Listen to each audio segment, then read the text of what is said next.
a freelance writer and a social worker in Toronto. He also works as the executive director of the Writers' Union of Canada and volunteer as chair of the International Authors Forum, or IAF, in the United Kingdom, altogether serving and representing over 650,000 authors worldwide. He extensively writes about writing, specifically about legal and economic issues regarding being a writer, such as copyright laws. His essays and opinions have been published widely throughout Canada, including in the Globe and Mail, This Magazine, the Hill Times, Canadian Notes and Queries, and the Literary Review of Canada.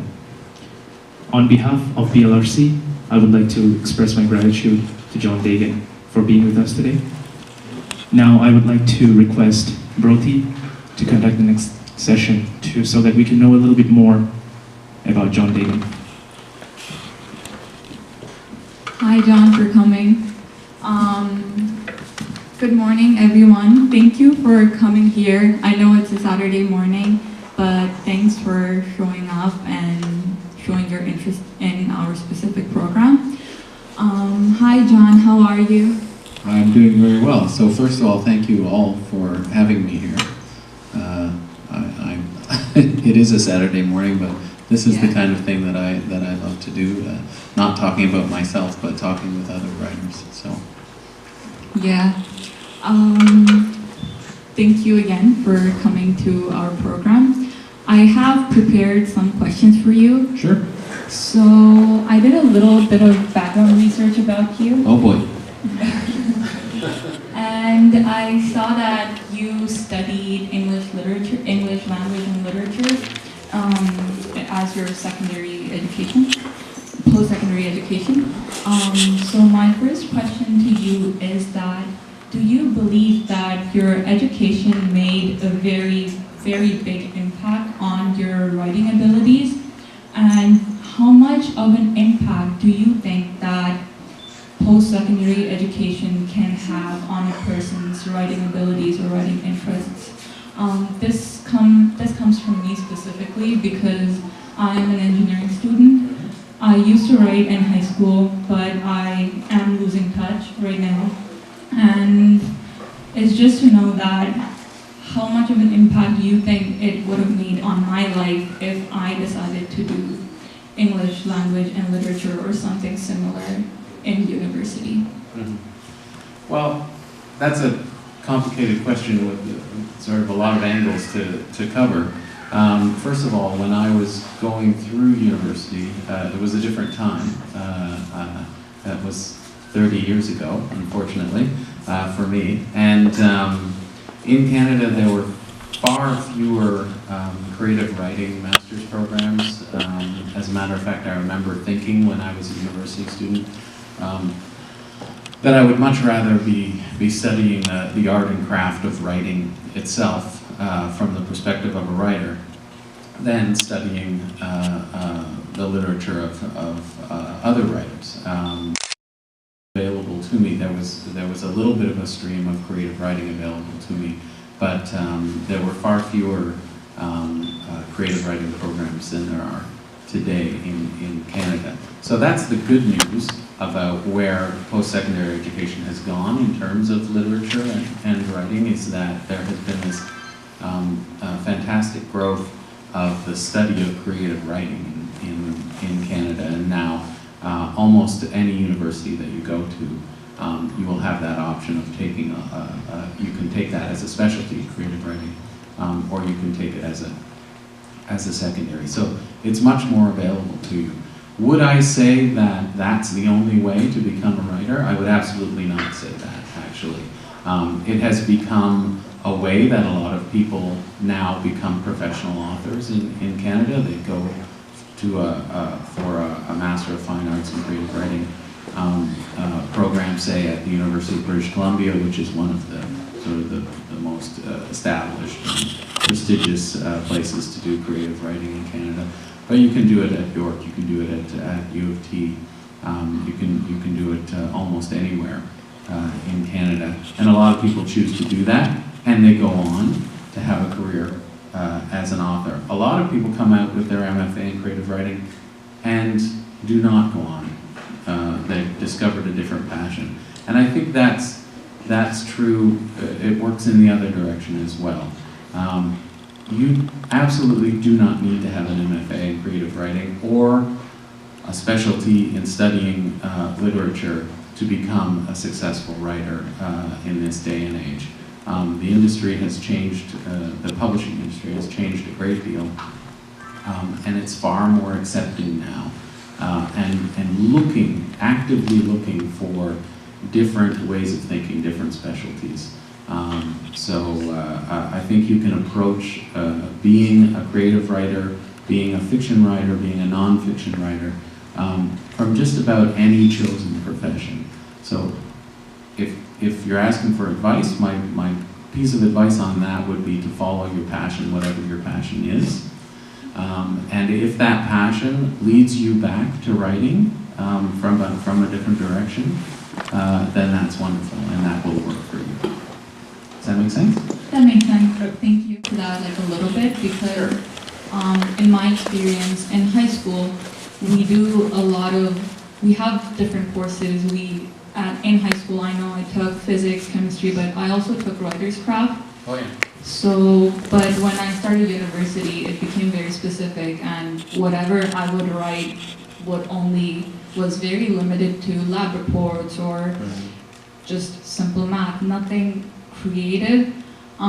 Do you think that would make an impact? It's really hard to switch later on, or do you believe that if someone decides to study English language or literature in university, the person can have more opportunities, like not just the person themselves?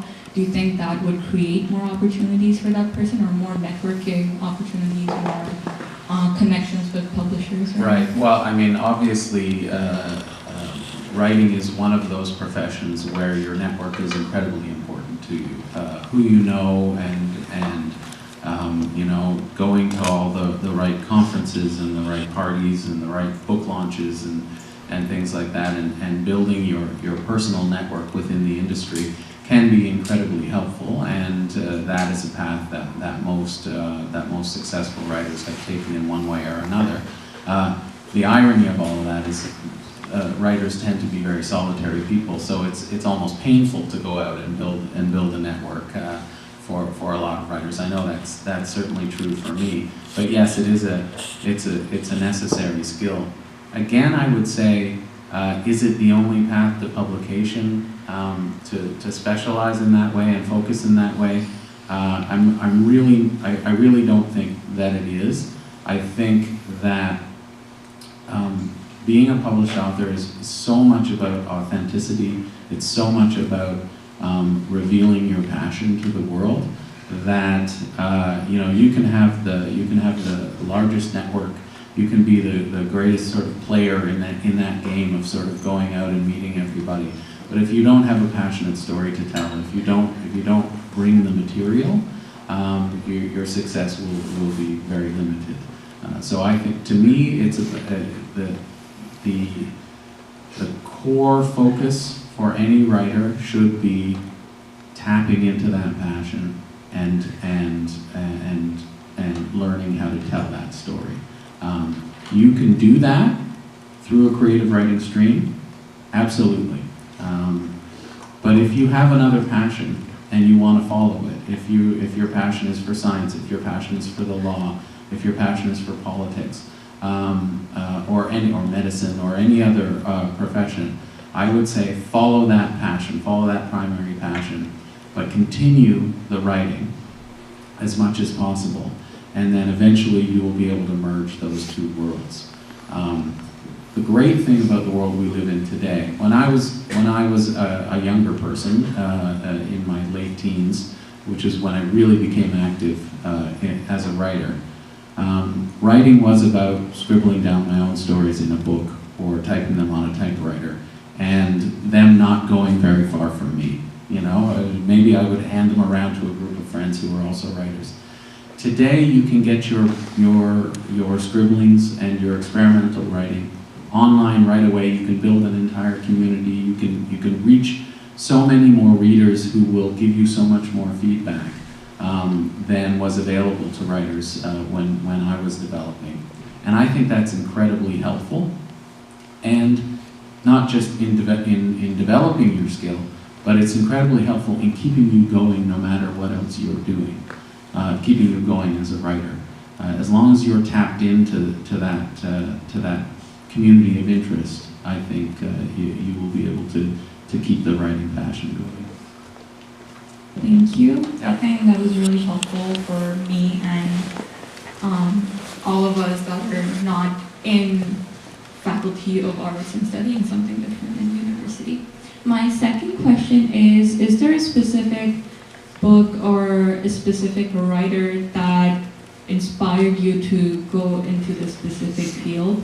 I know for me it was Harry Potter, the Harry Potter series. I read the first book and it was so amazing that I decided, first of all, I finished the series, and then I decided that, like if I can become something even close to J.K. Rowling, I would be proud. But do you have anyone like that? I have a number, actually, and I think over the years I've sort of skipped from this is my favorite writer to this is my favorite writer. But what I've come to realize in my great old age is that my initial interest in writing came from detective fiction, and I have circled around. So I've gone from detective fiction as a young person to, no, detective fiction is not serious enough, I have to study proper serious literature, and I have to become a poet, and I have to do all of that. Well, I've sort of circled around, and now I'm thinking, oh, I remember loving detective fiction, and I've gone back to that, and now I'm incredibly influenced by the giants of detective fiction.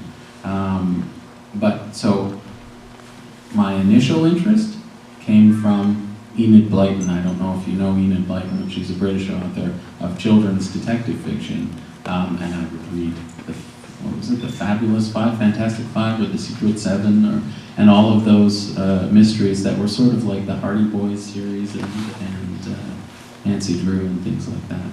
So that was an early influence. When I started to think about serious literature, I moved on to an American/Canadian author named John Irving, who's still writing, and I became very, very focused on his writing. And as a matter of fact, a lot of my early writing was essentially just copying John Irving's style, which I think is an important stage as a writer. You should be copying the style of those who you admire. And now I'm much more of a generalist. I really just like engaging writing. So now I dip in here and there, and I try not to have specific favorites. Yeah. That's good to know. My next question would be regarding negative feedback. Oh, yeah. I know in your time, social media was not really a big thing, but right now it is. Right now, a lot of writers that are publishing their works online, they receive a lot of negative feedback. Mm-hmm. Back in your day when you were in university, how was it, and did you still receive negative feedback in some other way, or some other, maybe you would write something on a newspaper or a magazine, and would people still be that direct to you? Would people still come up to you and say whatever you wrote was horrible and you can never be a writer and you're not worthy of it? Did things like that happen to us all the time, but did that happen to you when you were a student? Well, I think it's very different today. I think it's very personal and very immediate today because of social media, and you're right. I don't know how you build a level of confidence in that environment today, other than being very disciplined with yourself and saying, being very disciplined with your emotions and saying, these are strangers. They don't know me. I don't need to take their words to heart. Unfortunately and fortunately, the life of a writer is the life of rejection. And that rejection as a writer is the constant. Acceptance and celebration is the exception to that rule.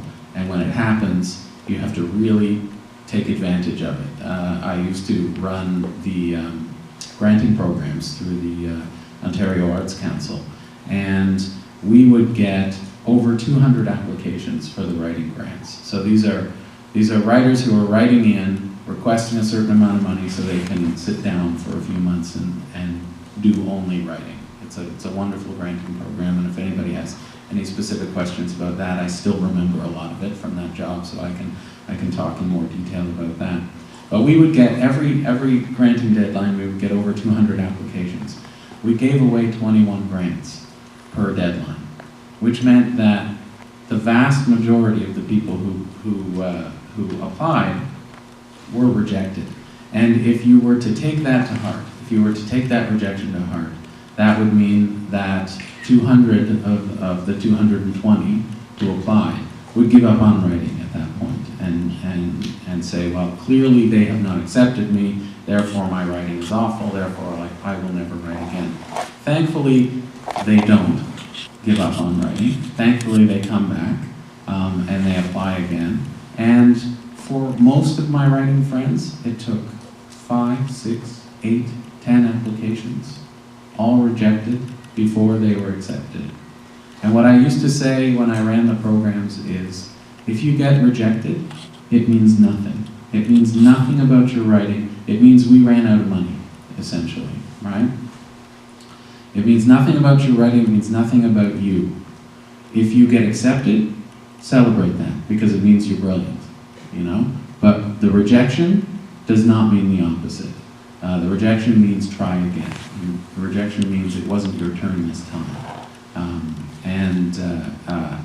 That takes a lot of work. That takes a lot of emotional work and a lot of emotional discipline to build that up in yourself, to say, you know, I can withstand rejection. And let me tell you, it never goes away, okay? So I have 3 books. I've been published in literary magazines all over the place. I have a big important job. I get to publish in the Globe and Mail, etc., etc. I have a book out there right now with my agent going around to the publishing houses, and every once in a while he'll send me an email and he'll say, well, it's a rejection, but you know, it's a nice rejection, and I'll read the nice rejection, and that feels good that it's a nice rejection, but it's still a rejection. Everybody gets rejected in this business. There are not enough slots for publication, there's not enough money to go around, and it is a analysis. Therefore, you will be criticized, and you will be rejected, and you have to build up that skill in yourself. Would I want to be starting today at your age with social media? Absolutely not. And I feel for you that you are up against that sort of social media disdain that can happen. And all I would say is it's like being rejected for a grant. It means nothing about you. You know, you're still brilliant. So keep going. That's very nice to hear. Good. And my next question would be regarding self-publishing versus going to specific. So I know a lot of people, they start writing, maybe they finish their first draft, their second draft, and they're looking into publishing whatever they wrote. Yeah. So right now there are different methods of publishing a book. I know through Amazon you can do it. Some of my friends looked into it. We've talked about it many times. So through Amazon you can do it. You can publish a book and Amazon advertises it. And if someone wants to buy it, they would print out the specific copies and they would ship it to the people. Do you believe that that is a good method of becoming a writer, or do you think that it's better to go to publishers and ask them and go through that process? It might be longer, but do you think it's worth it? It's a great question.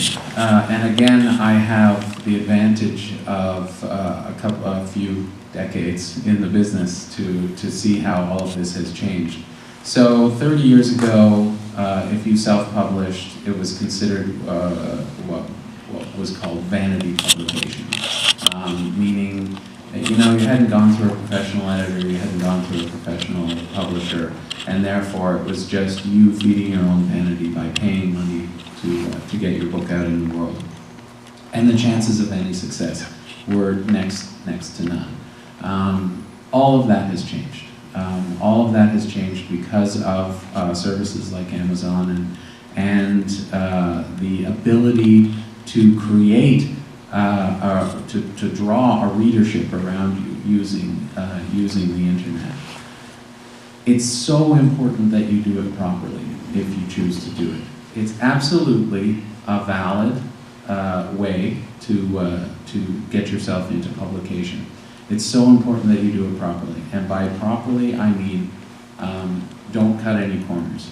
If you were to go through a traditional publisher, they would take your manuscript and they would assign it to a professional editor, and that professional editor would essentially rip it to pieces. You've been accepted for publication, but your work is not over. So you have a lot of back and forth with that editor to change things, to make things better, to fight over style, etc., etc. Put yourself through that process, even if you're going to self-publish. So in other words, hire an editor. There's lots of freelance editors out there. You would hire somebody to take a look at your book and pull it to pieces and challenge you on your writing. That makes the final book better every single time, and there's no way around that process. I think where self-publishing still has a bad reputation is when someone just takes their manuscript, their first draft, and throws it up and says, there's a book. Writing a book has many, many more stages than that. It's not about taking your first draft and expecting it to be a bestseller. So hire a professional editor. When you're self-publishing, you have to do everything. You have to design the cover, you have to design the typography inside. If at all possible, hire professionals for that as well. Now it starts to sound like this is an expensive process. It can be a bit of an expensive process. It doesn't necessarily have to be. You're a young writer, there's a young designer out there who wants to do some work. Find that young designer to design your cover. There's a young editor out there who wants to do some work. Find that young editor. And yes, it is entirely possible. There are many, many instances these days of someone who has self-published and drawn an audience to that work and been extremely successful financially. I mean, these books sell very well. What tends to happen is that eventually that person will then say, you know what, all I want to do is the writing part. I don't want to also be an editor and a publisher and a designer or the person who hires all those. So they will tend to move over to traditional publication once they've made a success of it as a self-publisher. But some people don't. Some people say, I love being that in control of the process, and they stay with self-publishing. It's not always the best route for a young writer to take, but it is certainly a valid route for you to take if you do it properly. That's amazing to hear. I'll give the microphone to Arsha because... Actually, just to add to that self-publishing topic, and you mentioned that a lot of self-published writers would eventually move on to a traditional publishing method. Do you think that being successful in self-publishing, let's say a couple of books, makes it easier for that author to be more acceptable to a traditional publisher? Because right now, as just almost about nobody in the writing business, if I just approach a traditional publisher, unless I am absolutely a brilliant author, it would be really difficult for a writer to be accepted to a publisher. But if I can prove that I have been consistently writing, so I have a habit of writing, and they have been very popular in demand to a lot of readers, do you think it makes it easier for the author to be accepted to traditional publishers? Absolutely. I mean, we all love books for the literature of it, right? We all love books for the story and for the character. and for the emotion that we get out of it. Publishers love books for all those reasons as well, but mainly they love books because they make money. So a publisher is looking to make money from your book. If you have proven that your books find readers and that those readers are willing to pay for those books, you have made a very convincing argument to a publisher. And I think that this happens more and more. I'm not sure exactly of her origin story, but if you look at Rupi Kaur, for instance, this is someone who built an audience in a non-traditional publishing way through social media, essentially self-publishing her work, one poem at a time through social media, if I'm getting this story correct, and drew such a following around herself that she convinced the publishing world that it was worth the investment. And I think everybody in that arrangement has benefited financially from that. That's the sort of superstar story. I think there are stories of success at lower levels as well. I know that there are a number of authors in Canada who started out self-publishing and then found their way into traditional publishing as well. If you look though at what's his name in the United States, there's a fantasy author. I think his name is Hugh Howey in the United States. Who was rejected. He had his book rejected by all the publishers, so he decided he was going to self-publish. He self-published, found an incredible audience for his books, and so the publishers came back and said, "Oh, we're ready to publish you now." And he said, "Well, I think I'm okay. I don't think I need your help." And he continues to publish on his own. So at that point, it's up to you whether, if you're comfortable continuing to self-publish, then why not? Me, I'm one of the people, I'm a traditionalist. The only part of the process I really want to do is the writing part. Even the fighting with the editor part is quite painful to me, but I'm willing to do it to make a better book. So, yeah. Thank you. Arthur, do you have any more questions? My next question would be, I remember in the last event, the previous event, you were there and I was in the audience, and you talked about how you got into writing when you were still in school. Mm-hmm. So would you like to please elaborate on that a little bit? Because our audience is all mostly young people and they're still in school, maybe still in high school or in university, so I think even they would like to know how you started so that they can have a better idea. Yeah, okay. I mean, to me, all writing is writing. My ultimate goal was always to write a book, and I've done that now, so I can retire. But just writing a book is not the only accomplishment in writing. So I think I started in elementary school, probably. Well, how old was I? It was early high school. I think I was in grade 9, and I started writing letters to the editors in the local newspaper. So it was really just a matter of, can I put a few paragraphs together that will make enough sense to another person that they'll actually publish it in the newspaper. And I remember being published in the newspaper and having a feeling of immense sudden connection to my community. And to me, that's the drug of writing, is that connection between the writer and the reader and a growing community. So that started in early high school. From there, I went on to writing for my student newspapers at university, which was an incredible education in how to write concisely, how to write to a timeline, to a deadline. That's an incredibly important skill as a writer. I went on from there, and then I was starting to write a lot of poetry and getting my poetry published in literary magazines. but I wasn't seeing the kind of literary magazine out there that I would really, really like to be in, so I created it. All writing, it's all practicing.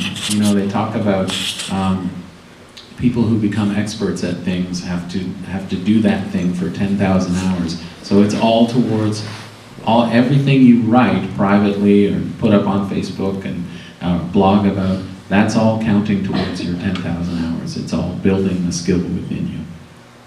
Thank you very much. Yep.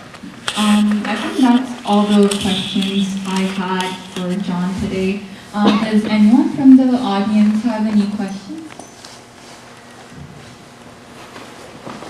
No? Okay. Okay. Do you just want to come here? Yeah, go ahead.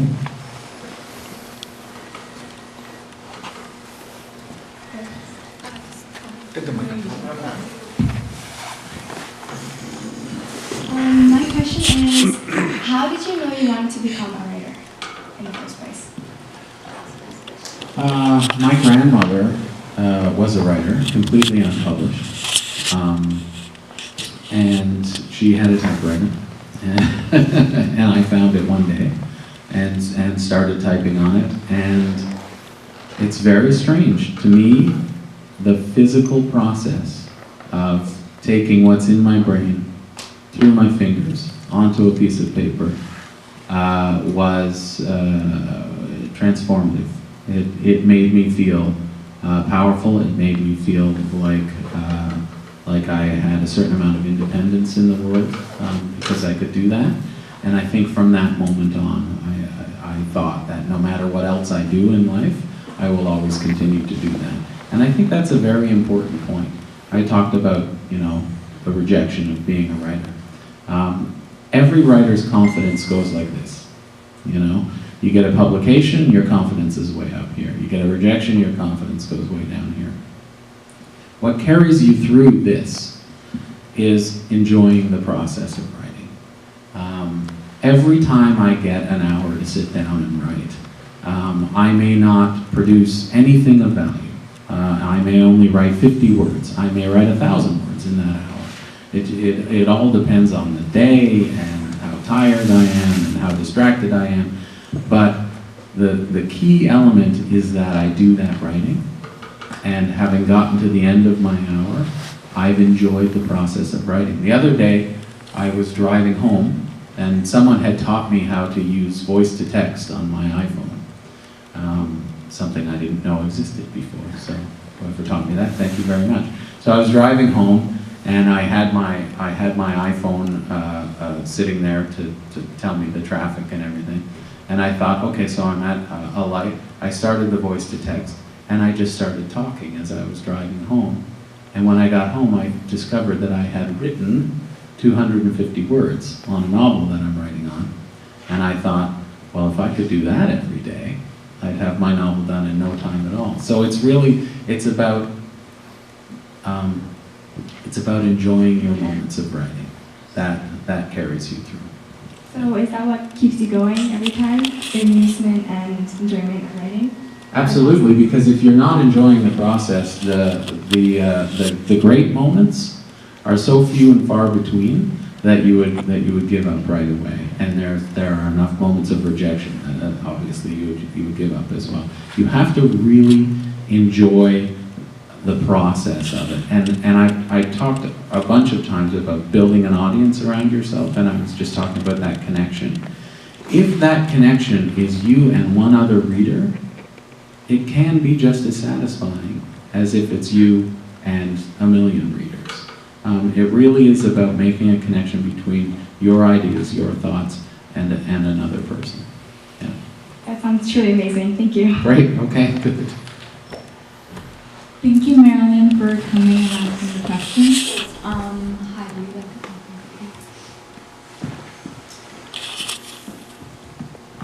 Good morning, John. Thanks for joining with us. I have basically two questions. First one, you already mentioned about the process, about the enjoyment. Yeah. Basically, I started my writing I guess before you. I started when I was in grade 4. I like to write poem. The question is, I have process. I like to enjoy. I love to enjoy to write, but whenever you are busy, say like I'm busy mom, busy for my work, full-time worker, and how could you overcome this kind of challenge? Say like you don't have time, even though you are enjoying, but you want to write. So how you manage or how you schedule your time?